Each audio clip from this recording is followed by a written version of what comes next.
Tô contigo.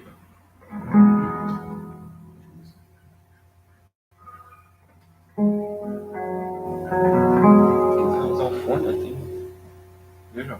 Se quiser usar o fone.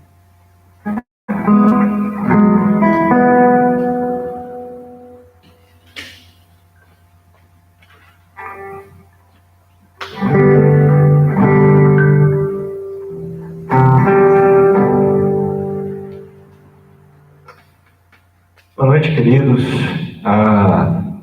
Nós temos alguns problemas aqui com a ligação do som hoje. Nós estamos começando um pouquinho atrasados, mas queremos aproveitar mais esse momento, mais essa transmissão, para a gente ter mais um tempo de reflexão nesse domingo, que é um domingo especial, dentro do nosso calendário cristão, porque nós celebramos a Páscoa, a ressurreição do nosso Senhor Jesus Cristo.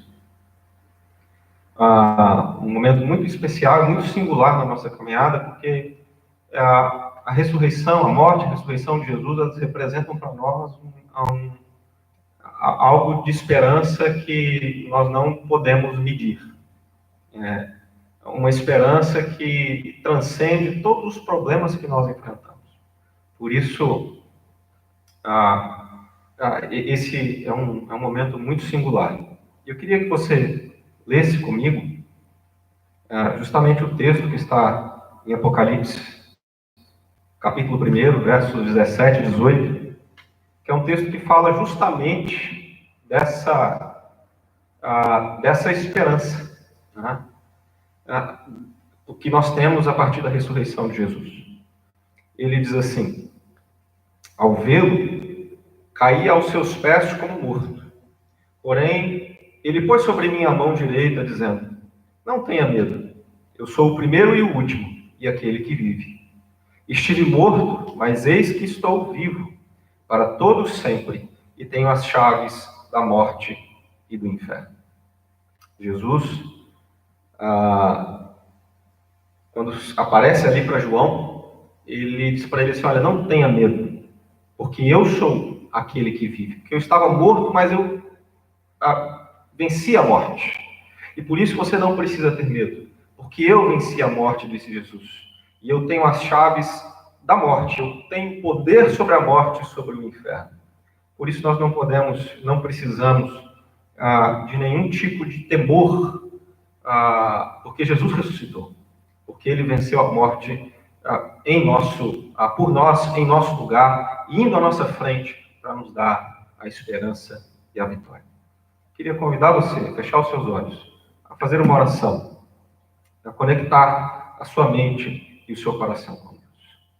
Senhor, nós agradecemos por mais esse domingo, embora impedidos de juntos fisicamente, mas queremos estar unidos espiritualmente contigo e uns com os outros, nesse momento de reflexão online, pensando, a Deus, naquilo que o Senhor Jesus fez por nós, na sua morte, na sua ressurreição, e como isso é para nós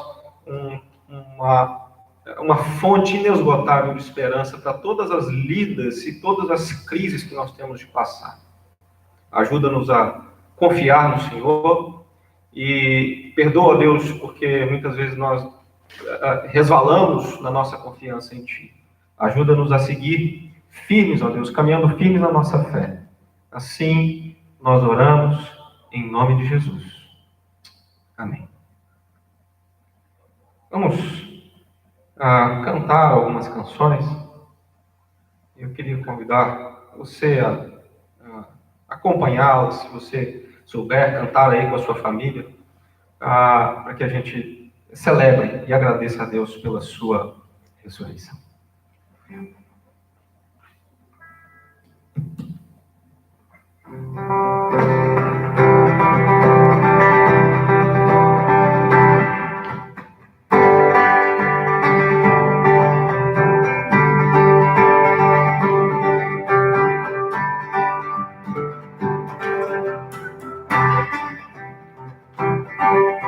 Porque olhar teu mortos quem vivo está.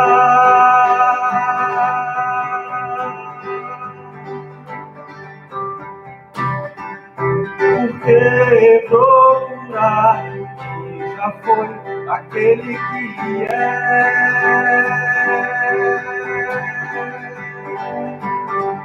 Não há mais razão para chorar. A morte não segurou. A eternidade agora toca aqui. Luz sobre a escuridão. Redentor ressuscitou.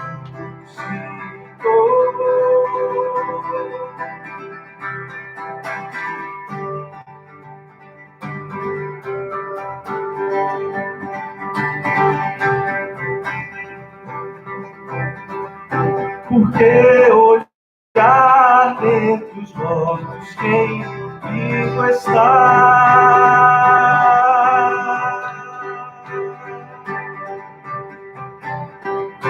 Por que procurar o que já foi aquele que é?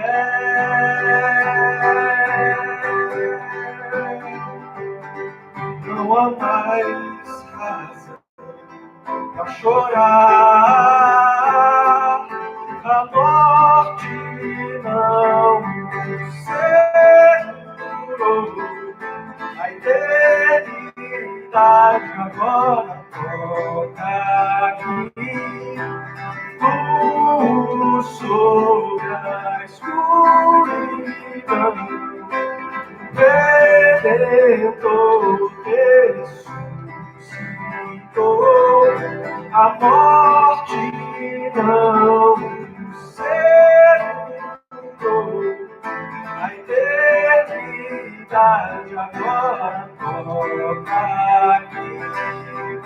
Luz sobre a escuridão. Redentor ressuscitou.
Faz lembrar, imaginar a dor que ele sofreu como uma flor que arrancada foi, jogada ao chão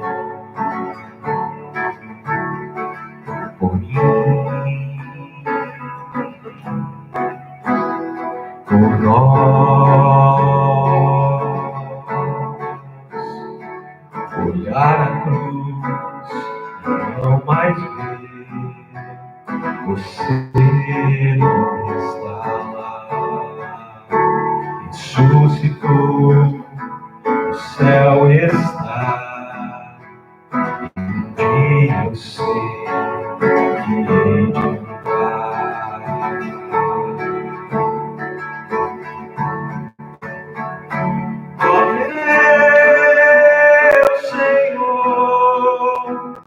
És o caminho para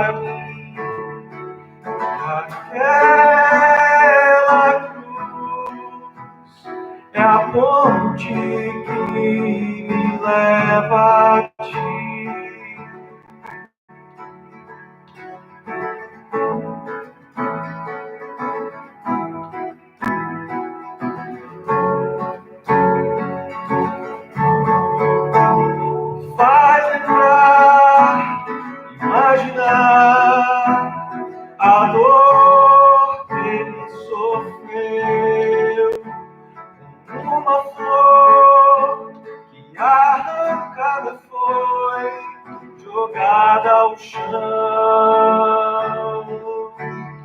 por mim, por nós, olhar a cruz e não mais ver, você não está lá, ressuscitou, o céu está, e um dia eu sei que hei de entrar. Ó meu Senhor, és o caminho para mim, e aquela cruz é a ponte que me leva a ti, onde eu posso caminhar e um dia te encontrar, pra dizer-te obrigado, meu Senhor. Ó meu Senhor, és o caminho para mim, e aquela cruz é a ponte que me leva a ti, onde eu posso caminhar e um dia te encontrar, pra dizer-te obrigado, meu Senhor. Onde eu posso caminhar e um dia te encontrar, pra dizer-te obrigado, meu Senhor.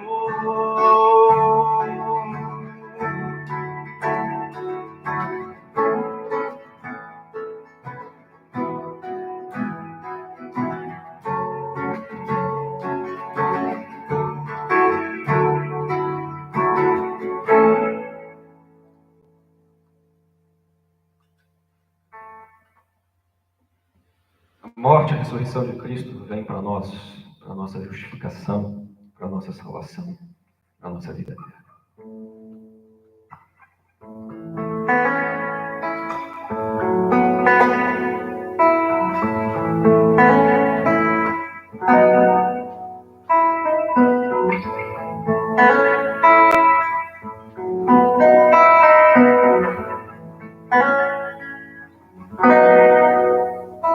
Pois o fim da lei é Cristo, para a justiça de todo que crê, a justiça que é pela fé no Filho de Deus, a quem Deus ressuscitou para a nossa justificação. Aleluia, grande salvação.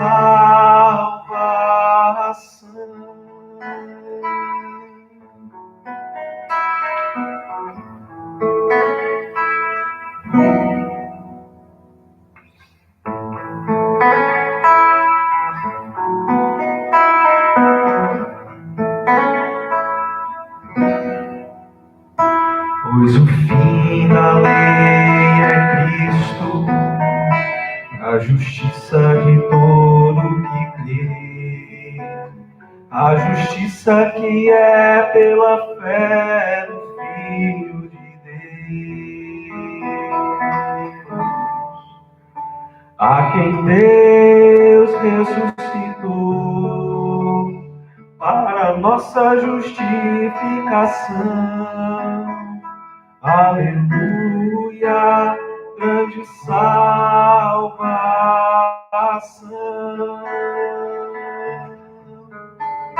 A quem Deus ressuscitou para nossa justificação.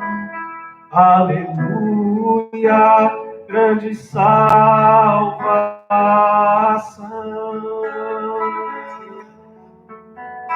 Aleluia, grande salvação.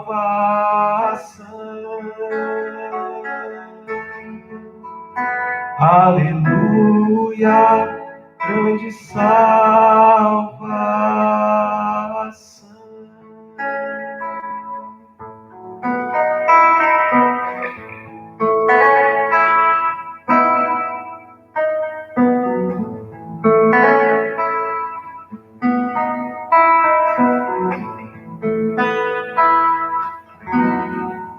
Senhor, nós agradecemos porque o Senhor tem nos dado da sua graça e do seu amor. Agradecemos a Deus porque o Senhor nos justifica por meio da sua morte, da sua ressurreição, e não temos mais nenhuma dívida que pode ser cobrada de nós. Agradecemos porque isso nos traz esperança sem fim e nos ajuda a passar por todas as crises que temos de enfrentar nesse mundo. Olhando para a eternidade, certo de que a nossa pátria não é aqui, que somos peregrinos, estamos caminhando para a eternidade, para onde o Senhor Jesus, por sua morte e ressurreição, nos está levando. Assim nós oramos, em nome de Jesus. Amém. Vamos passar agora o nosso momento de reflexão nas Escrituras.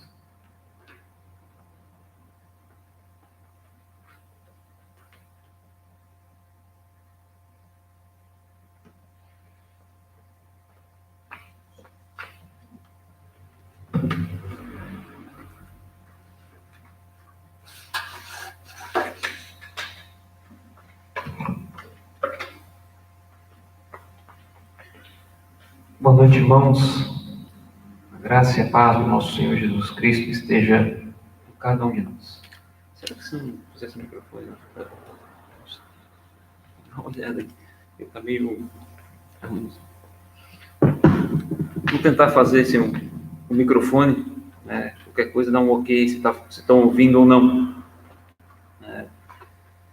Nós tivemos, como falamos aqui no início, um problema com o som, né? Então a caixa que geralmente fica perto das câmeras, ela não está funcionando. Mas, mesmo assim, vamos então dar continuidade ao nosso culto virtual neste domingo de Páscoa.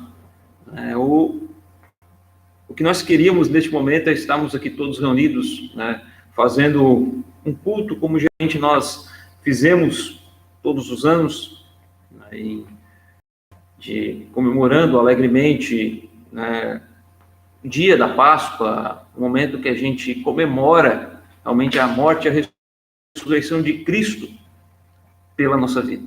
Tanto que a gente está nesse quarentena que nós vivemos uma Páscoa atípica, né? Nós estamos em um momento atípico na nossa vida, onde toda a nossa rotina diária, ela acabou sendo prejudicada, tanto que, como a gente está fora da nossa rotina, muitas vezes fica difícil até nós nos situarmos dentro da semana, em que dia que nós estamos, né? Graças a Deus, né, devido às circunstâncias, algumas atividades vão voltar a funcionar já essa semana, e aos poucos as coisas parecem que estão voltando, né, à normalidade. Mas, como eu já mencionei em outros momentos, até falei um pouco ontem no programa de rádio, aqueles que puderam escutar vão lembrar de algumas palavras, que o fato dessa Páscoa ser atípica, ela nos proporciona uma coisa que nós não temos há muito tempo, que é a solitude. Ela nos trouxe uma solitude que nos capacita a pensarmos realmente qual o verdadeiro sentido da Páscoa. A solitude desse tempo de confinamento, onde nós somos quebrados da nossa rotina, onde muitas vezes a rotina nos sufoca e não nos deixa realmente apreciar a beleza e a grandeza da verdade bíblica expressa na nossa vida. Muitas vezes, na correria do dia a dia, nós lemos a Bíblia e a morte, e com ela o fato da morte, da ressurreição de Cristo, como um fato histórico. Nós não conseguimos aplicar isso na nossa vida, trazer isso para a nossa vida, fazer com que isso nos traga realmente vida ao nosso coração, porque a rotina nos sufoca. Até mesmo a comemoração da Páscoa, do feriado de Páscoa, os preparativos, né, o fato de nós termos um final de semana inteiro de feriado, muitas vezes nos distancia da real realidade da Páscoa e do que ela significa para a nossa vida. Ontem mesmo eu disse no programa de rádio que nós estamos vivendo uma Páscoa atípica e uma Páscoa que vai ficar marcada nas nossas vidas. Todos os anos, quando nós lembrarmos da Páscoa do ano de 2020, nós vamos lembrar de uma Páscoa diferente, onde nós não estivemos reunidos com nossos familiares, onde a distribuição de chocolates não foi a mesma coisa. E é interessante que essa Páscoa que vai ficar marcada na nossa vida, fique marcada também na nossa memória, como o tempo em que nós paramos e que nós fechamos as vozes que muitas vezes ocupam a nossa cabeça e deixamos a nossa mente e o nosso coração livre para ouvir aquilo que o Espírito Santo tem para comunicar na nossa vida, neste tempo e nesta noite. É interessante que o que nós falamos, o que nós mais falamos nesses dias é de crise.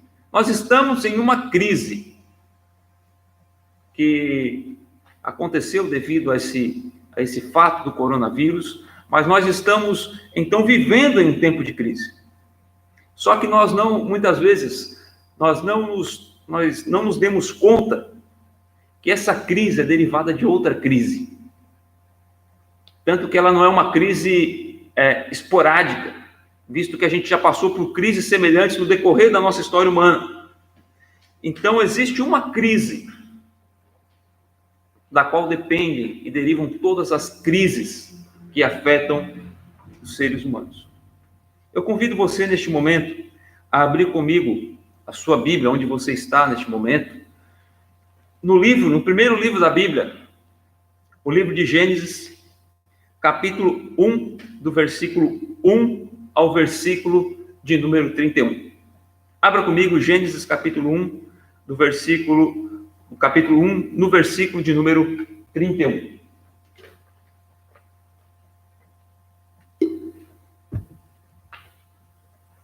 Gênesis 1, 31 diz o seguinte: Deus viu o que havia feito, e eis que era muito bom.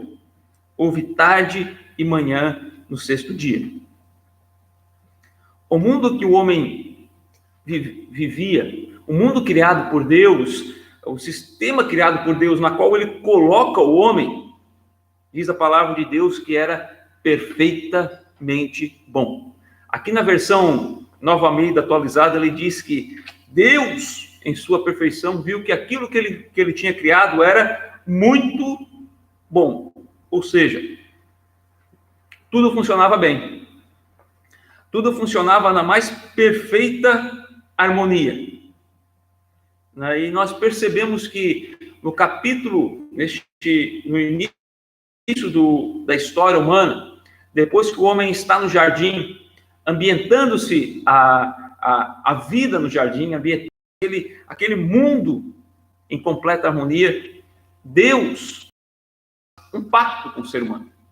Deus ele faz um pacto que nós conhecemos como o pacto das obras, onde ele diz o seguinte: ele estabelece uma aliança com o homem, como um contrato que nós estabelecemos, né, nas nossas funções profissionais no dia a dia, nos nossos negócios no dia a dia. Deus fez um pacto que a gente conhece biblicamente como uma aliança. Deus diz o seguinte: olha, se você me obedecer em um ponto, que é o seguinte: desfrute de tudo do jardim, menos da árvore do conhecimento do bem e do mal. Só que Em um determinado momento, o homem levado e seduzido pela voz da serpente, em um determinado tempo daquela história que ele estava vivendo, o homem então coloca a voz de Deus em dúvida. Ele duvida da palavra de Deus.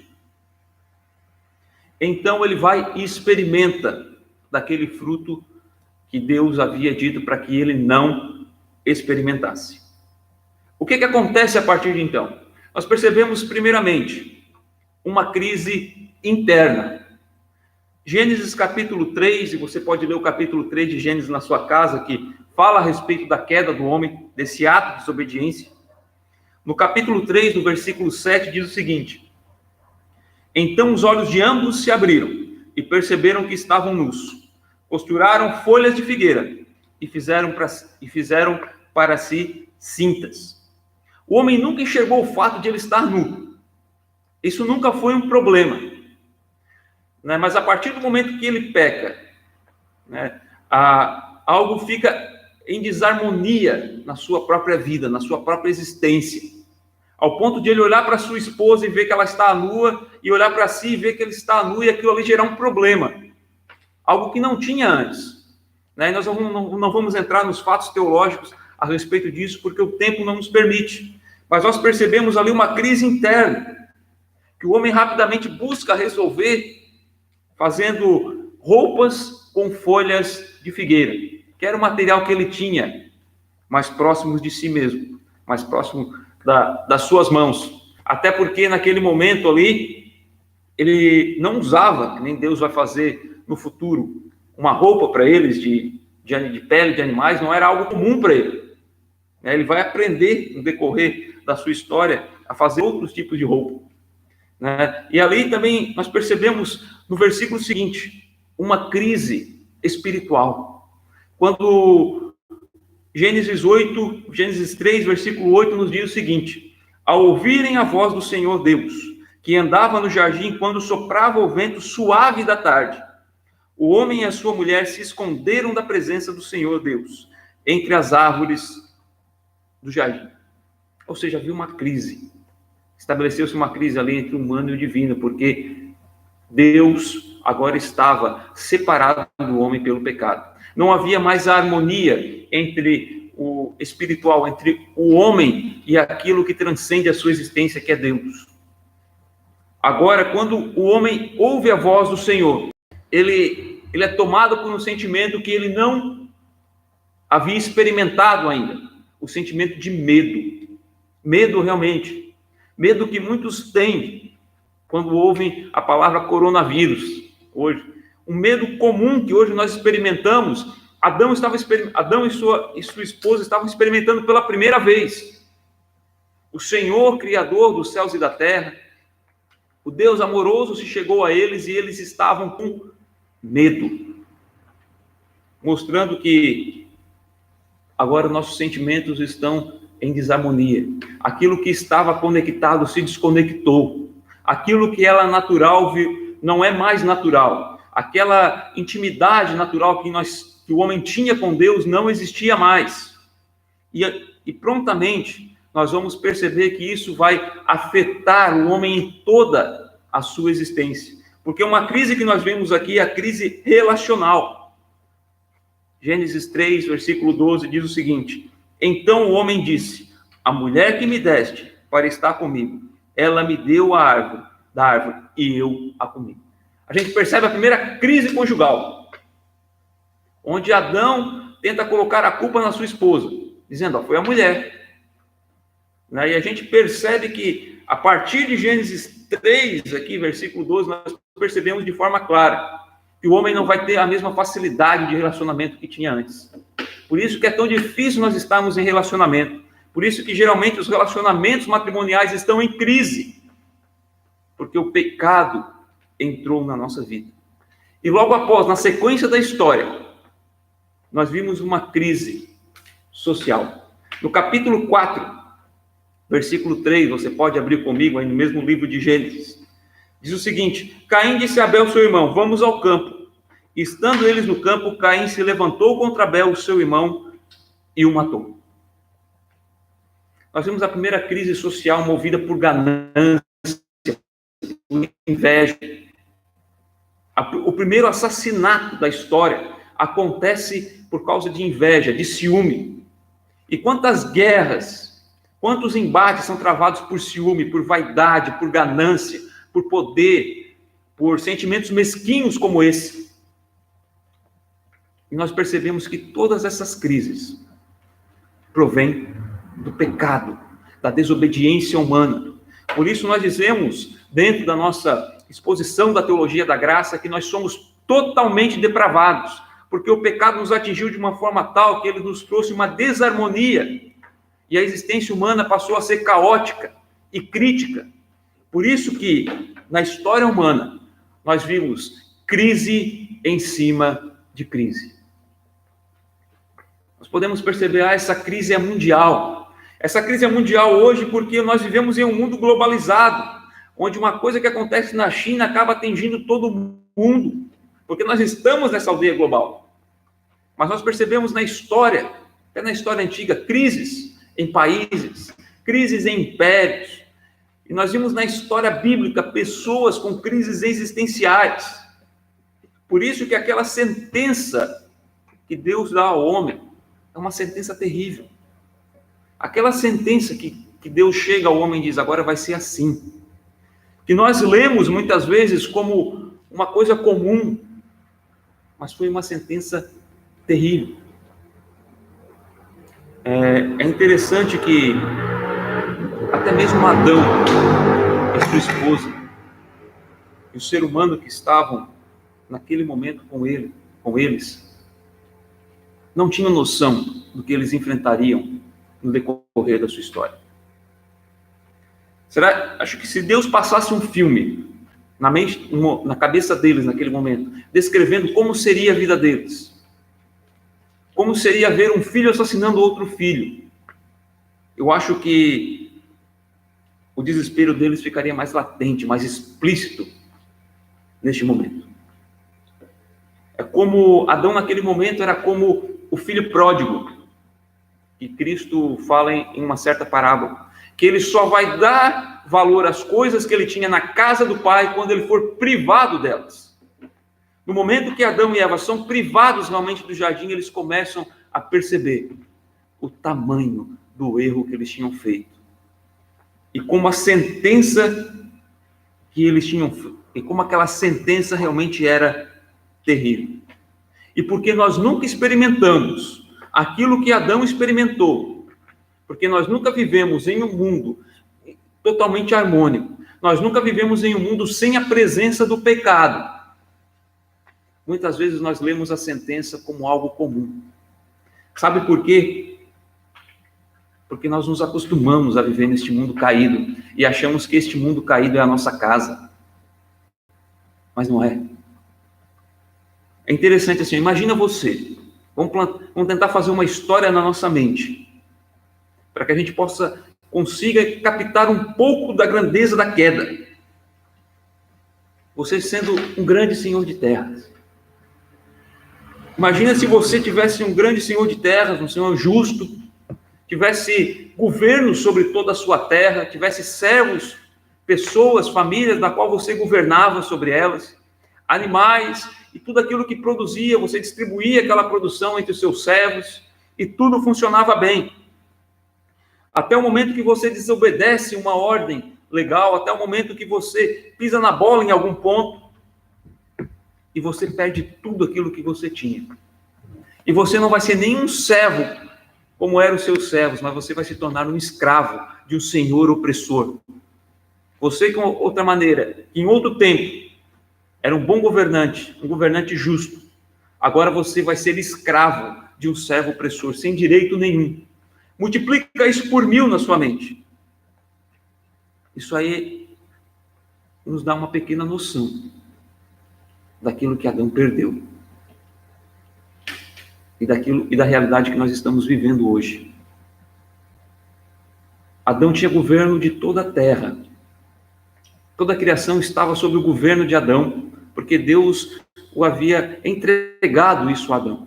E ele governava de uma forma justa, ele governava de uma forma íntegra, em uma terra harmônica, mas uma desobediência o tirou daquele privilégio que ele tinha e o coloca em outro patamar. Agora ele vai ter que trabalhar sob o jugo de um senhor muito opressor, que é o pecado. Assim como nós temos trabalhado a cada dia sob o jugo desse senhor opressor. Nós que já conhecemos a Cristo, nós vivemos a liberdade do Senhor a partir da obediência à sua palavra. Mas a humanidade, ela caminha firmada no jugo desse senhor opressor. Vamos tentar ligar aqui ou não? Tá bom? Então vamos continuar. Mas é tão interessante que quando Deus está proferindo a sentença, Deus em sua graça, em seu amor, Ele não nos deixará sozinhos. Ele faz uma promessa para o fim dessa crise. Deus nos promete um presente que acabaria com a crise existencial do ser humano. Ele nos promete um presente que não nos deixaria órfãos, que não nos deixaria em meio a um oceano na qual nós seríamos facilmente afogados e sufocados, tendo como a única esperança o caminho da morte. Deus não nos deixa dessa forma. Mas o mesmo capítulo 3 de Gênesis, que fala dessa sentença desesperadora, ele traz um cenário de esperança. Capítulo 3, no versículo de número 15. Você pode me acompanhar aí na sua casa. Diz o seguinte o texto: porém, inimizade entre você e a mulher. Deus está falando isso à serpente. Entre a sua descendência e os descendentes dela. Este lhe ferirá a cabeça, e você lhe ferirá o calcanhar. Deus, ele faz uma promessa, que nós chamamos aqui de pacto da graça. Deus tinha feito um pacto com o homem anteriormente, o pacto das obras. Só que agora ele não pode mais fazer este pacto das obras, porque o homem não tem capacidade de obedecer mais. Porque ele não é mais livre. Como eu falei, ele está sob jugo de um senhor opressor, que é o pecado. Então a aliança que Deus propõe é uma aliança totalmente graciosa, que depende de Deus para a salvação e não do homem. Ele diz: eu vou prover o presente, e eu vou estabelecer o presente, eu vou religar o que estava desligado, não pelas suas próprias forças, não pelos seus méritos, mas pela minha ação graciosa. É interessante nós entendermos a profundidade do erro, para nós entendermos a profundidade do presente. Se nós não entendemos a dimensão da queda, nós não entendemos a dimensão do presente. Aí muitas vezes nós falamos do sacrifício de Cristo como algo costumeiro, como se fosse um presente que nós recebemos cotidianamente, como se fosse uma coisa comum para nós. Nós precisamos deixar de ler a palavra de Deus como uma simples história, mas nós devemos nos ver nela e perceber o tamanho do nosso desespero se não fosse esse presente de Deus para a nossa vida. O tamanho da nossa crise, se hoje nós não tivéssemos Cristo para nos sustentar no meio dela. Capítulo 4 de Gênesis, no versículo 1. Percebam o que o texto nos relata. Diz o seguinte: Adão teve relações com Eva, a sua mulher. Ela ficou grávida e deu à luz a Caim. Então disse ela: adquiri um varão com o auxílio do Senhor. É interessante que a expectativa a respeito do seu varão é o quê? Ela estava agradecendo a Deus, porque a partir de Caim ela estava percebendo que o que Deus havia prometido poderia realmente ser realizado e seria realizado. Porque, como eu falei no início, Adão não havia experimentado viver em um mundo de pecado, em uma terra maculada pelo pecado. Mas quando Eva concebe aqui Caim, eles já estão vivendo nessa realidade. Então a gente percebe que a expectativa deles, o anseio do coração deles, era voltar para a casa do Pai. era voltar para junto de Deus. Né? Só que eles, já existe aqui uma dificuldade em entender as coisas do alto, porque eles já não estavam em intimidade com Deus como eles tinham anteriormente. Né? Eles já não sabiam eles não conseguiam discernir o tempo de Deus. Eles já estavam colocando o tempo de Deus como tempo humano, achando que as coisas aconteceriam do dia para a noite. E não foi assim que aconteceu, até porque não foi a partir da linhagem de Caim que Deus, né, vai trazer a herança até o momento de Cristo, mas é pela linhagem de Sete. Não são os 2 primeiros filhos, vai ser no filho posterior. Tanto porque Caim vai ser o primeiro assassino da história. Por isso que nós percebemos que eles estavam em expectativa, mas eles já não conseguiam ver as coisas dentro da ótica divina. Como nós não conseguimos enxergar muitas vezes, porque nós estamos nesse mundo caído, nós contamos as coisas dentro do tempo cronológico, nós temos dificuldade de enxergar as coisas no tempo de Deus. Por isso que nós caminhamos com fé, acreditando que as coisas realmente estão sendo realizadas no tempo de Deus, e não no nosso. Por isso que Gálatas, dá uma viajadinha comigo na Bíblia agora. Abra a Bíblia comigo na carta de Paulo aos Gálatas, capítulo de número 4, versículo de número 4.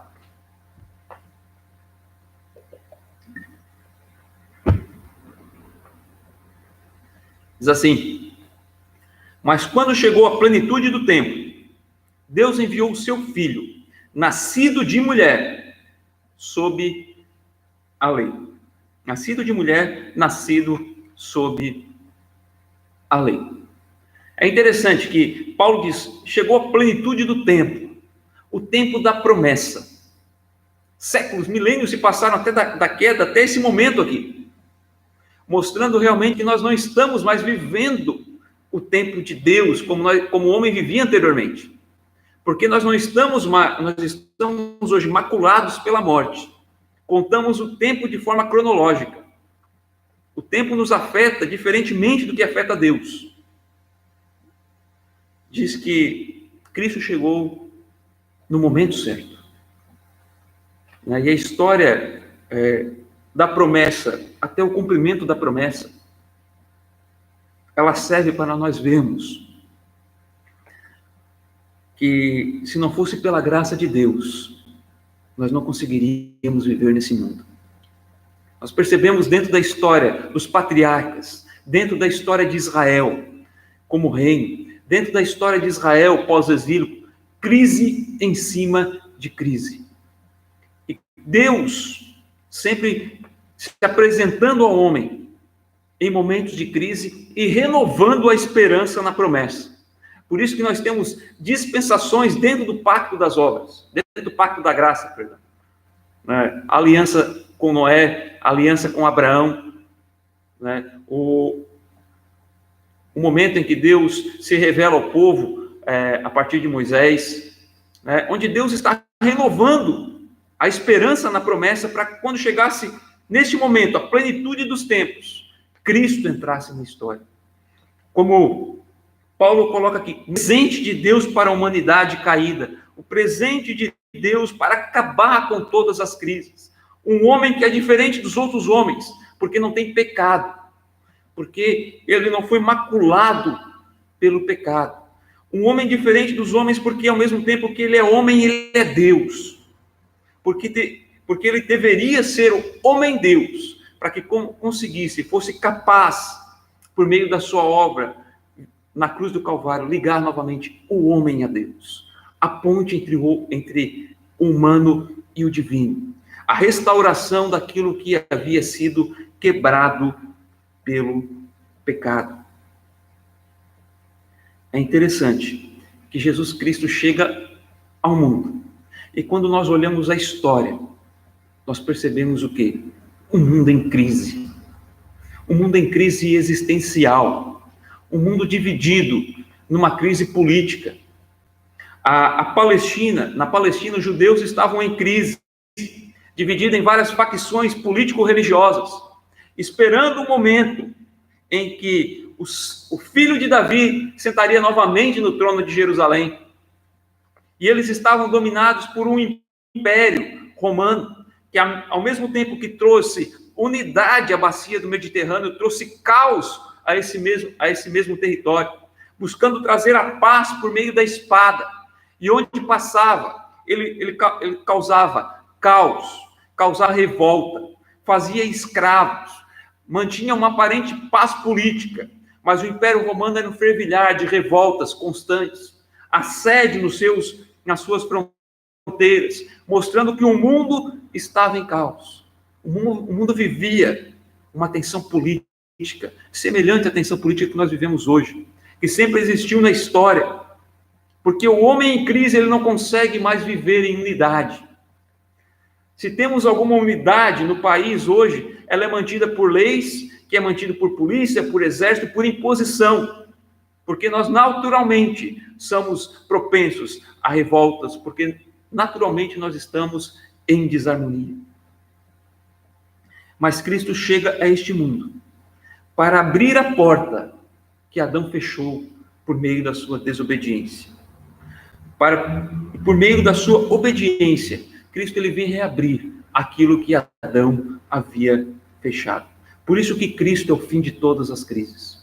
Por isso que Cristo é o fim, como nós cantamos, de tudo aquilo que havia sido prometido. A partir do momento que ele chega à terra, ele começa a falar do reino de Deus. Aquele reino que estava distante do homem. Aquele reino que o homem deixou para trás quando desobedeceu. Cristo vem falando, olha, existe um reino. E é neste reino que nós devemos viver. É neste reino que eu vim inserir vocês. É neste reino que nós devemos, a partir deste reino é que nós devemos pensar, agir e nos mover. Mas para que nós tivéssemos entrada neste reino, aquela sentença que era nossa por direito, que era a sentença de morte, Cristo deveria levar sobre si mesmo. Lembremos mais uma vez da promessa. A promessa de Deus, quando ele diz à serpente, olha, do filho da mulher nascerá aquele que pisará a sua cabeça, mas você a ferirá, ou ferirá o descendente da mulher no calcanhar. Por isso que, para que Cristo restaurasse todas as coisas, ele deveria ser ferido. E essa ferida não se inicia somente com os açoites que o conduziriam à cruz do Calvário, mas começa desde o início, quando ele deixa a glória do Pai. Paulo descreve isso com muita maestria em Filipenses capítulo 2. E vem se fazer homem neste mundo caído. Cristo cresceu como qualquer criança, dependente dos seus pais, dependente da sua mãe. E ele torna-se homem em figura humana. E é interessante que Cristo, mesmo estando glorificado hoje, ele continua sendo homem, como eu e você. Cristo, ele está hoje assentado à destra de Deus como homem, como nós seremos um dia. Então, ele teve que se compadecer ao ponto de descer ao nosso nível, de descer até aonde estava o ser humano caído, e mesmo sendo Deus, se sujeitar humildemente à morte e morte de cruz.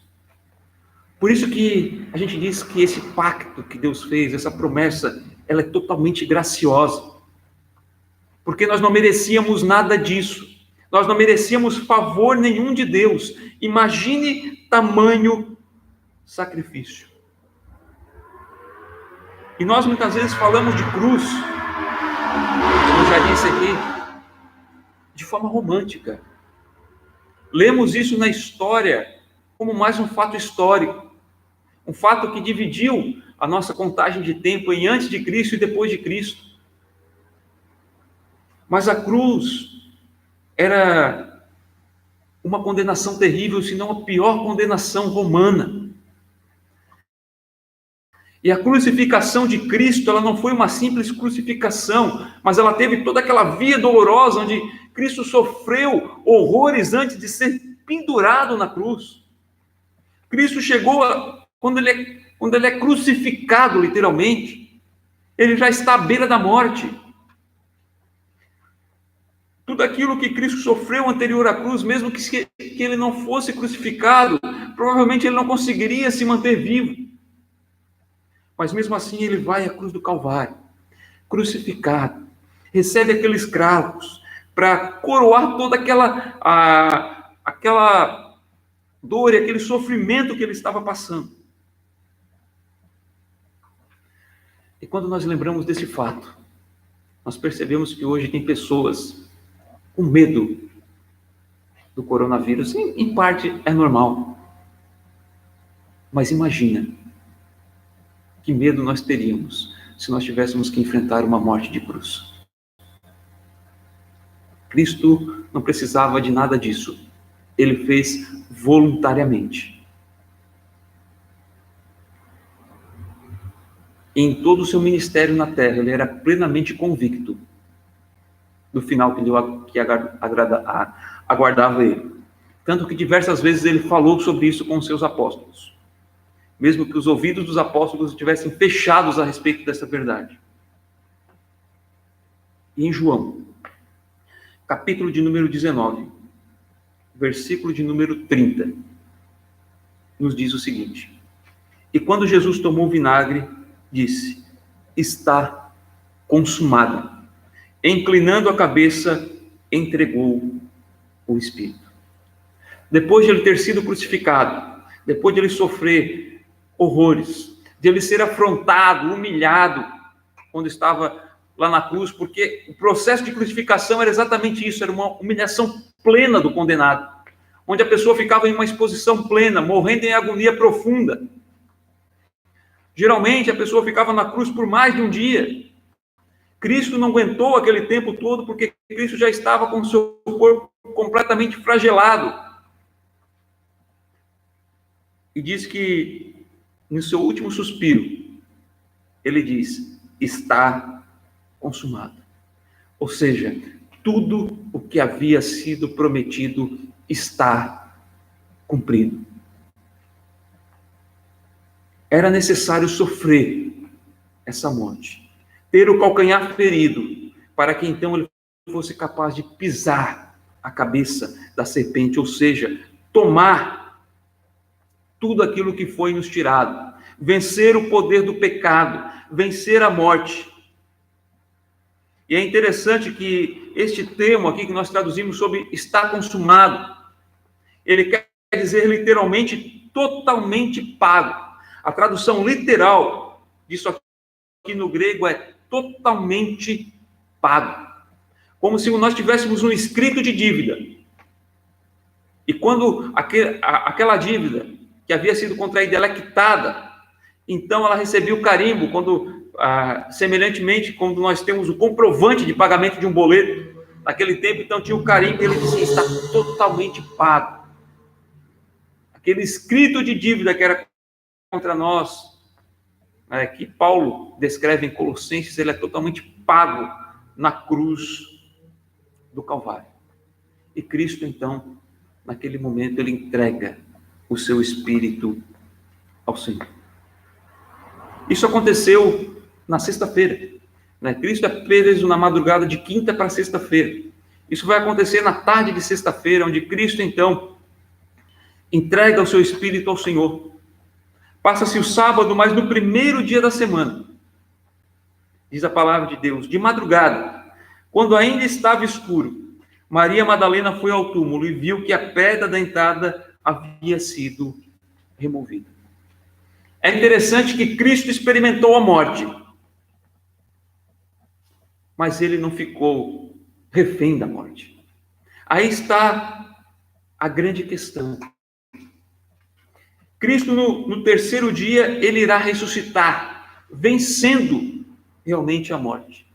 Quando Maria e demais mulheres que eram piedosas, acompanhavam a Cristo, vão ao túmulo, naquela expectativa do domingo de manhã, cuidar do corpo de Cristo, porque eles não poderiam fazer no sábado, porque sábado era o dia sagrado, de descanso dos judeus. No raiar do primeiro dia da semana, eles vão ao túmulo, só que eles encontram um cenário que eles não esperavam.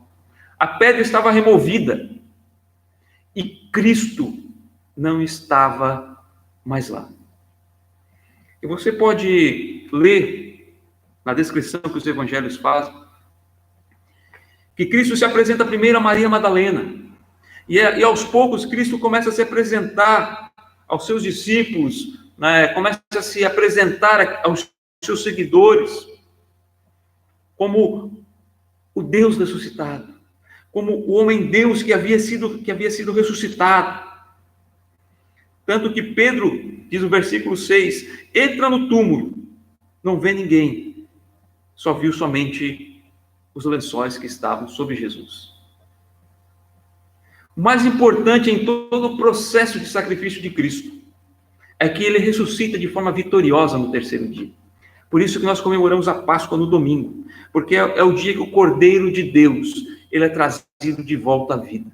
E não de uma forma simples, porque outros homens também foram trazidos de volta à vida.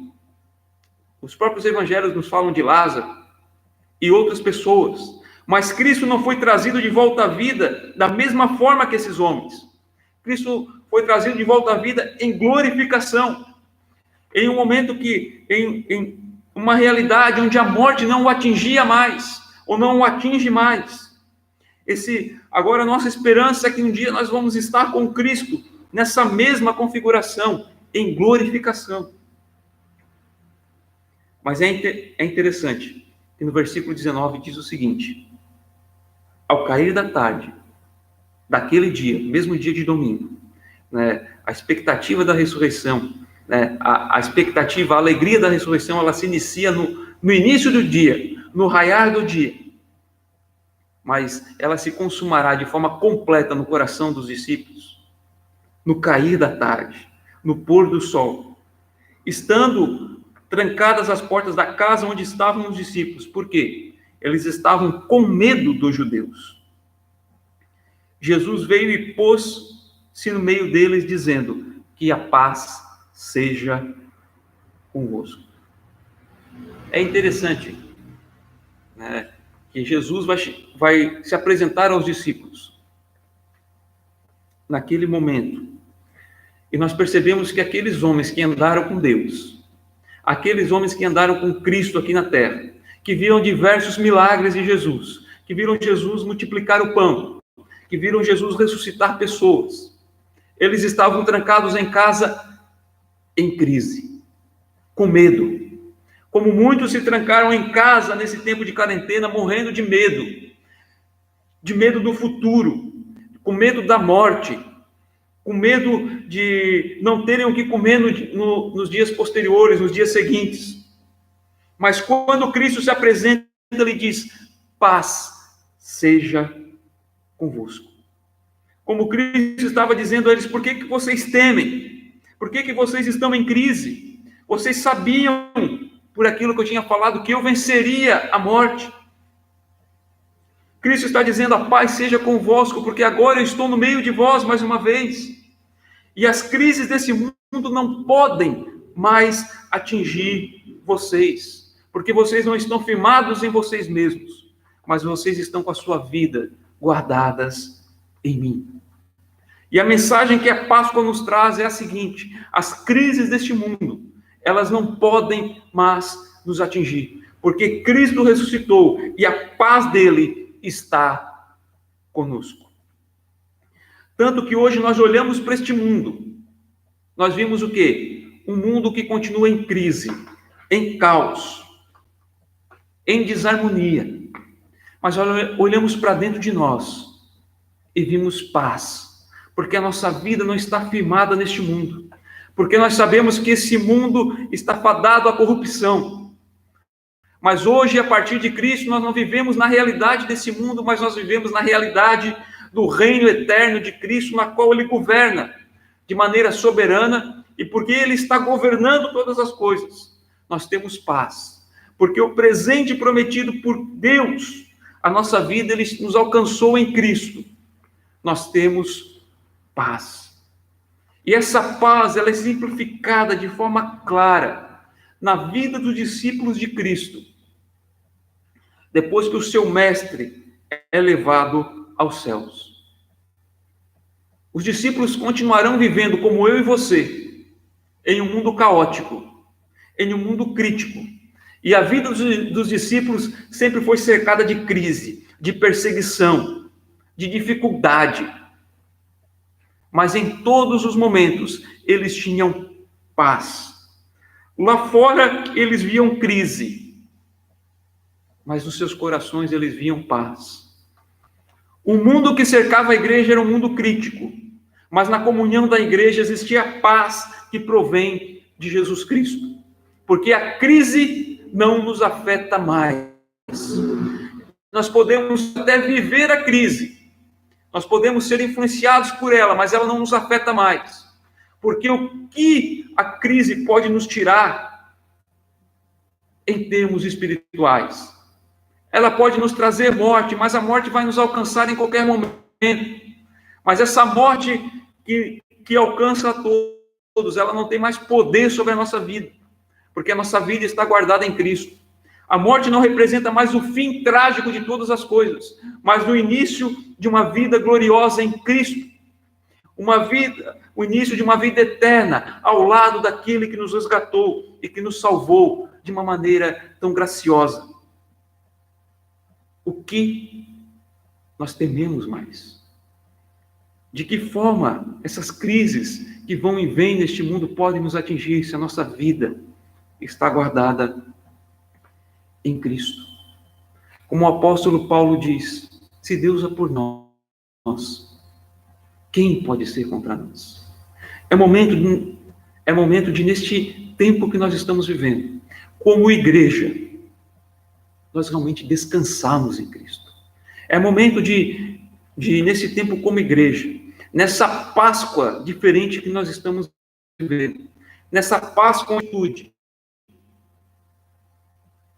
nós realmente entendemos, não existe mais crise. É momento de nós aprendermos com esse tempo a desligar o nosso coração das coisas deste mundo e mantermos o nosso coração ligado às coisas eternas. Nós desligamos o nosso coração das coisas deste reino humano caído e vivemos sob a realidade do reino eterno de Deus. Eu convido você, onde você está neste momento, a curvar sua cabeça. Vamos estar orando ao Senhor. Que essa Páscoa realmente ela seja marcante na nossa história. Não porque nós não tivemos festa, mas porque realmente nós somos impactados de forma plena, de forma clara, por este tão grande sacrifício. Essa Páscoa pode ser marcada como aquele tempo em que nós deixamos os nossos medos de lado e vivamos de maneira firme, eficaz, a paz do Senhor que governa o reino de Deus. A paz do Senhor que foi conquistada para nós na cruz do Calvário. Que esse termo que Cristo usou, que essa saudação que Cristo usou, paz, seja convosco, esteja realmente conosco em todo o tempo da nossa vida. Deus, nós te louvamos e nós te agradecemos, porque mesmo desobedientes, Deus, tu não nos deixaste só. Mesmo envolto a crises, tu não nos deixasse imersos nessa crise, mas tu nos trouxesse Cristo para nos resgatar da crise existencial da natureza humana. Hoje nós vivemos em um mundo caótico, em um mundo crítico, mas nós sabemos que a nossa vida não está firmada nas coisas deste mundo, e que a realidade deste mundo é realmente isso que nós temos visto agora, é crise, é caos, é desarmonia. Mas nós vivemos na expectativa de um reino eterno. Nós já experimentamos este reino, mas nós caminhamos na expectativa de vivê-lo de forma completa na nossa vida. Por isso, a única coisa que nós podemos fazer é agradecer a Ti, pelo tamanho deste presente gracioso, que pôs fim à nossa crise existencial. Te louvamos por tão grande sacrifício de Cristo, pelo aquele sangue inocente derramado na cruz do Calvário, em nosso lugar, para pagar o significado deste grande sacrifício, vivendo por Ele e para Ele, em todo o momento da nossa vida. Vamos estar escutando mais uma canção, depois vamos estar caminhando aí para a parte final deste nosso culto.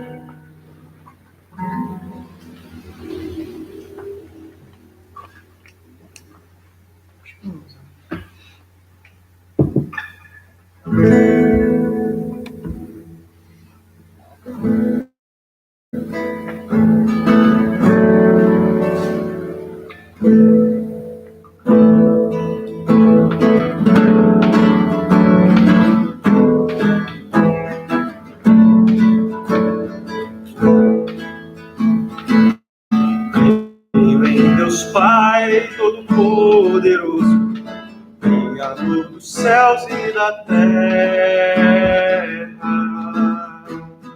Creio em Jesus Cristo, seu único Filho, nosso Senhor,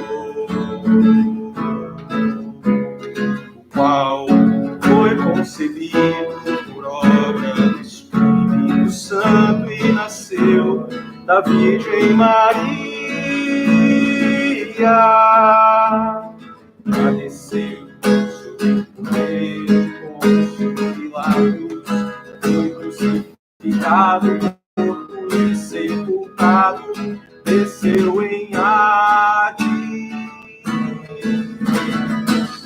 ressurgiu dos mortos ao terceiro dia, subiu ao céu, está sentado à mão direita de Deus Pai Todo-Poderoso, de onde há de vir a julgar os vivos e os mortos. Creio no Espírito Santo, a Santa Igreja Universal,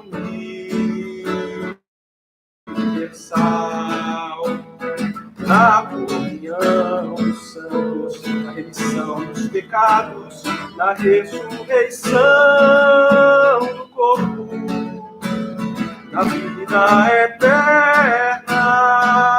Amém.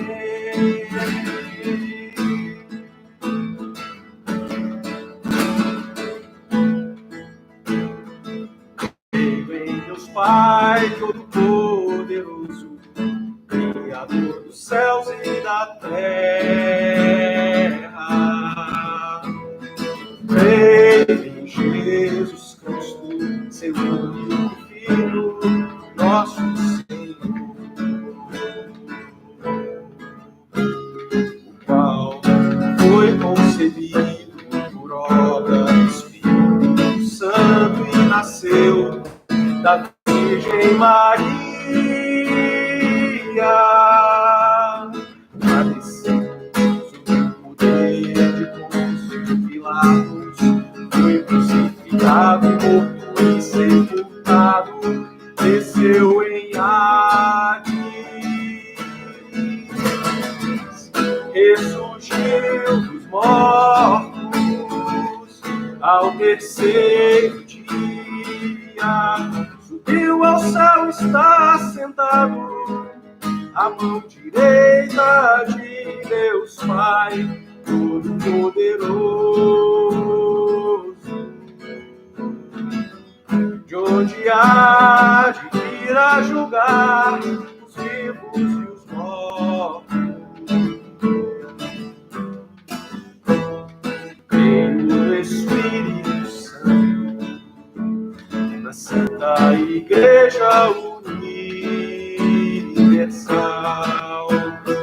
na comunhão dos santos, na remissão dos pecados, na ressurreição do corpo, na vida eterna.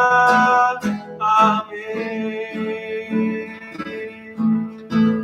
Amém. Amém.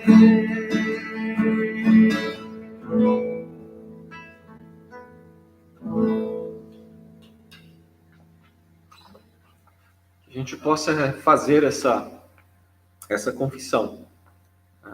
Jesus Cristo, Filho de Deus, que veio ao mundo para morrer em nosso lugar, para dar a vida por nós e ressuscitou ao terceiro dia, para também termos a ressurreição com Ele.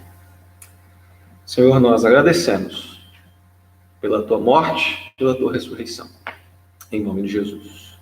E que a graça do Senhor Jesus Cristo, o amor do nosso Deus e Pai, as consolações e a comunhão do Espírito Santo de Deus estejam sobre todos nós, sobre todo o povo de Deus, espalhado na face da terra, hoje e sempre. Amém. Que Deus nos abençoe. Joel, tem alguns avisos?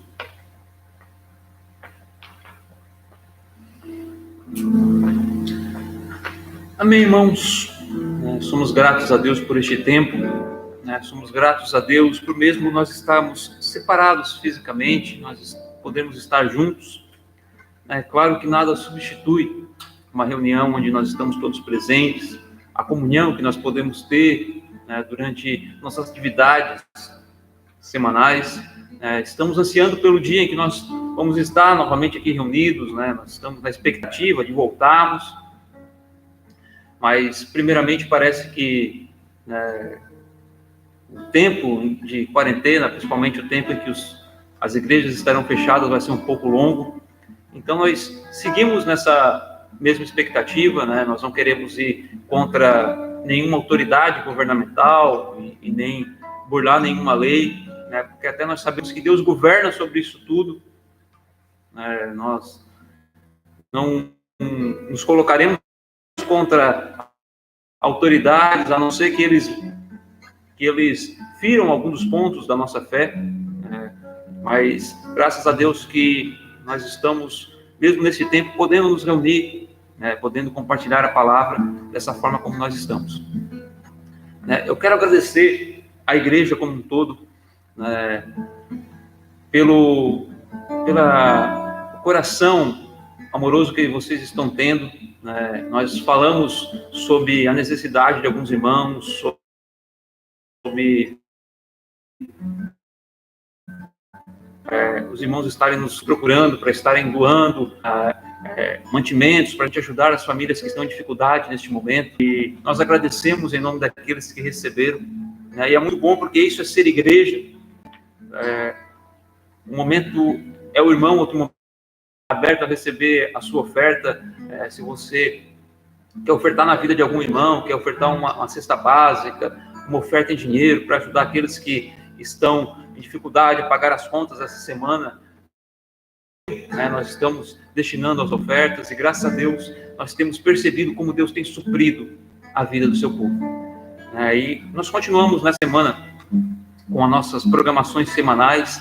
Amanhã nós nos reuniremos às 20 horas naquele nosso grupo de WhatsApp para orarmos uns pelos outros, para orarmos pela igreja, para orarmos por aqueles que neste momento precisam de um consolo maior do Senhor na sua vida. E também a quarta-feira nós nos reuniremos novamente de forma virtual naquela nossa reunião, que seria a reunião de pequenos grupos, uma reunião mais interativa, mais participativa, e eu convido a todos a estarem participando conosco. No demais, nós estamos, se você tiver algum problema, se você estiver com alguma necessidade, em qualquer área, se você quiser conversar, se estiver com o coração ansioso, alguma coisa, entre em contato conosco. Nós vamos conversar com você, nós estamos à disposição para ajudar a igreja neste momento da melhor forma possível, para que nós possamos vencer e sair fortalecidos deste tempo, sair com a nossa fé mais fortalecida e com o nosso coração mais esperançoso e mais animado em Cristo. Um forte abraço a todos, que Deus nos abençoe e nos dê uma semana abençoada na sua presença.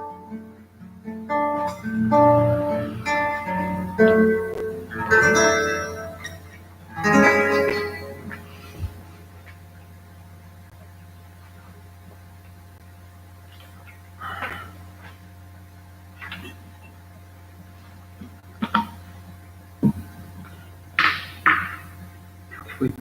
Espera, aqui.